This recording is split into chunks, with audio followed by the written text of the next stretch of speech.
Hindistanın siyasi dairələrinin Ermənistan baş naziri Nikol Paşinyanın həyat yoldaşı Anna Akopyanı Çin fəlsəfəsi üzrə 2 illik magistr proqramı üzrə təhsil almaq üçün Pekinə göndərəcəyi xəbərinə reaksiyası maraqlı olardı. Anna Akopyanın Çin fəlsəfəsini, etikasını və siyasi nəzəriyyəsini hərtərəfli öyrənmək istəməsi Dehlinin diqqətini çəkməmiş olmaz.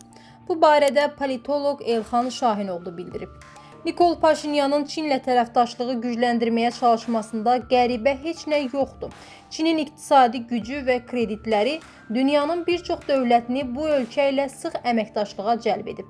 Ancaq Nikol Paşinyan hakimiyyətdə olduğu dövrdə Çinin bölgədəki əsas rəqibi Hindistanla da siyasi və hərbi əməkdaşlığı genişləndirib.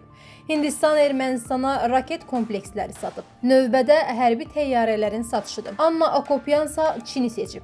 Bunu Pekinin uğuru saymaq olar. Hindistanla hərbi əməkdaşlıq edən bir başqa ölkənin tanınmış simasının Çində təhsilini davam etdirməsinə dair başqa bir fakt tapmaq çətin olar. Çin müxtəlif ölkələrə yalnız məhsullarını satmır.